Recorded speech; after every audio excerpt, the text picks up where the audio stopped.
At exactly 10 p.m. on a Friday evening in January 2024, Fredrick watched two robbers lowering themselves from the ceiling into the store on CCTV. He pulled out his gun, rushed to the scene, but there was no one. Then at 9 a.m. he got a call and everything changed. 2 days earlier, a truckload of jewelry had arrived for Valash stores. Christmas had nearly wiped out their inventory, and with Valentine's Day drawing near in California, the city of love, demand was about to surge. When the truck arrived, Fredrick went through the normal routine, all boxes sealed as expected. He counted the boxes, everything checked out and tallied with the manifest. He waved at the driver to drive in. He has been in Valash Jewelry since it was opened 10 years ago and was chief security. But 2 nights later on his CCTV monitor, he saw 2 men lowering themselves from the roof into the store. It was clear they were there to rob the store. He took out his handgun and proceeded to the exact place with caution. But once there, everything was normal. No force entry, no wire tangling from the ceiling. He hissed. Maybe it was a system glitch. As he sat back down at his desk, he saw the men again, this time inside the vault, calmly helping themselves to diamonds. They carried bags so heavy they struggled to lift them. Fredrick stared in disbelief. He had been there just a minute ago. To make matters worse, the vault door was wide open on the monitor. That was when he pulled out his phone and started recording. He recorded for 1 full minute, then rushed back to the spot. He paced the vast hall, but nothing unusual was happening, so he walked casually back to his office. As soon as he got there, he saw them again. Only this time they were ready to leave. Just like they were watching him, one of the men stared into the CCTV and gave him a finger. That was all he needed.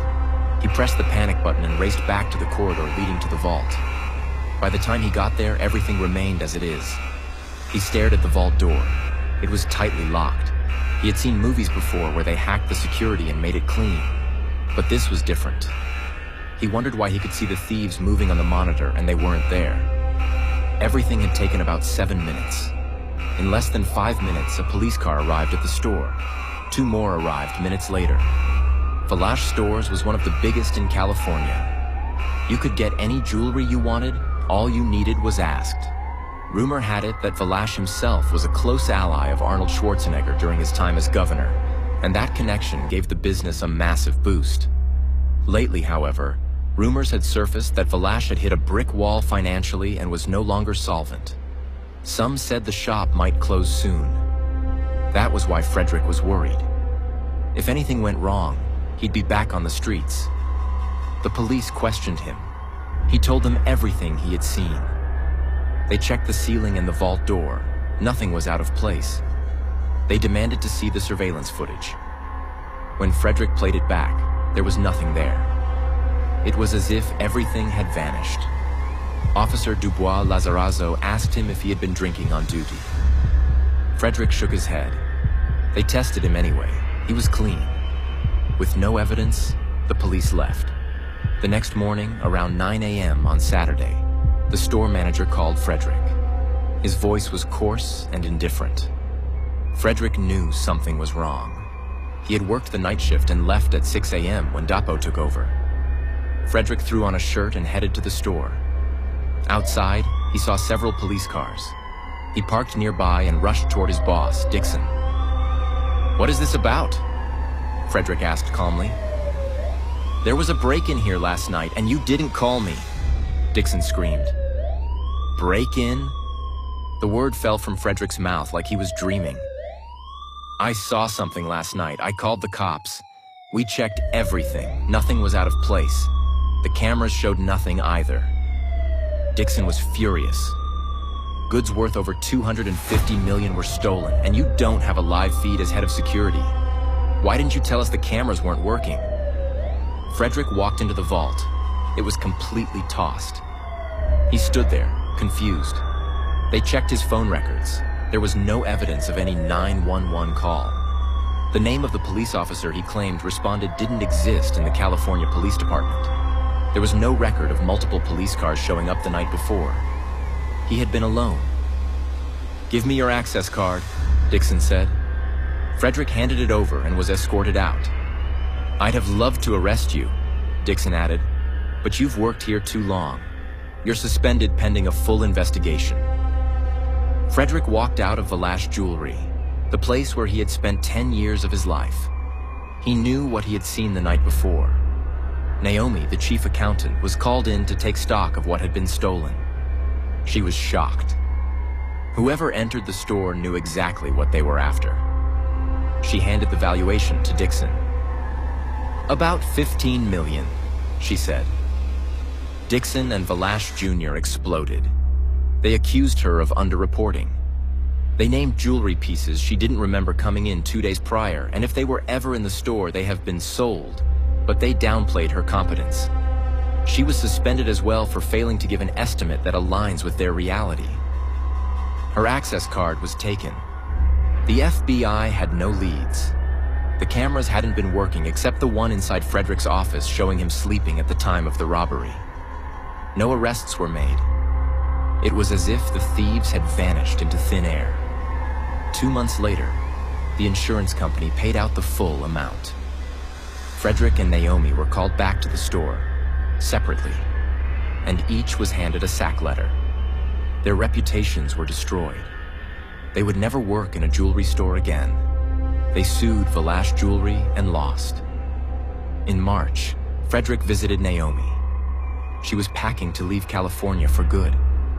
Her face was everywhere. Newspapers, television, headlines branding her ungrateful. Valash Jewelry refused to press charges, but the damage was done. "Where are you going?" Fredrick asked. "New York." He smiled. They were never friends at work, but now they had time to spend with each other. Fredrick has never been married, so is Naomi. He thought she was beautiful. "Let me take you somewhere to eat dinner," he said. She stared at him confused. "You don't seem to be worried, I am. But being worried doesn't solve problems." She obliged, and he took her to a fancy restaurant opposite Valash stores. She has never been inside the restaurant before. It was too expensive, she said. "How did you get money for this place?" she inquired. "I sold my car and decided I should eat the proceeds with someone who is suffering just like me." She smiled. "Damn, you are beautiful," he said aloud. "Thanks," her eyes looking straight in the direction of the store. Then a car drove out. It was Dixon driving a black Mercedes convertible. "Look," she said under her breath. "We take the fall and he is driving a new Benz." Fredrick turned around and saw him. That turned his stomach. "Look, there is something I wanted to say earlier, an evidence. But since no one believed, I kept it." "What?" she asked. "Would you believe me?" he said. "It depends."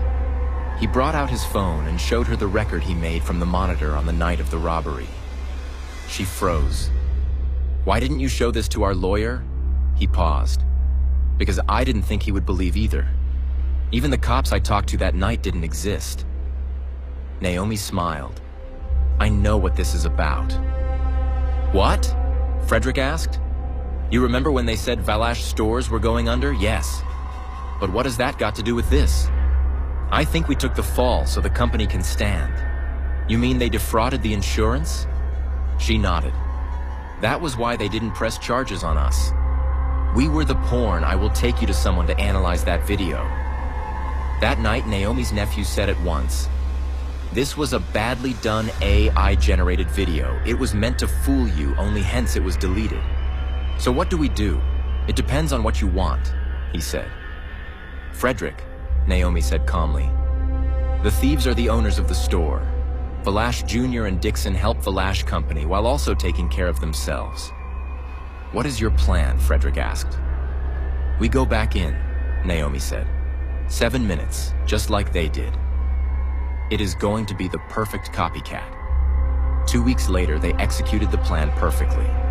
7 minutes in, 7 minutes out.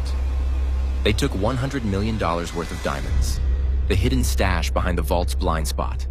This time, the alarms went off. The guards saw them. The vault was open. The video was real. Dixon was arrested that night. An anonymous tip led police to stolen jewelry in his home. His face was clearly visible on the footage. Valash Jr. walked free, for now. But the company collapsed. 2 years later, Fredrick and Naomi were married in a quiet ceremony. They had a son. They named Valash. They knew the FBI was still watching from a distance. It is one thing to steal in the United States. It is another to enjoy it. They knew that, so they stayed low, working 9 to 5 but living without worries.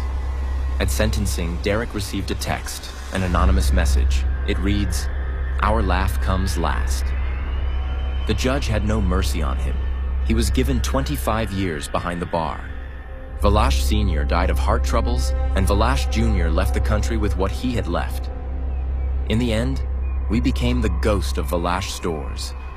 All we did was turn the table, and on the end, our laugh comes last.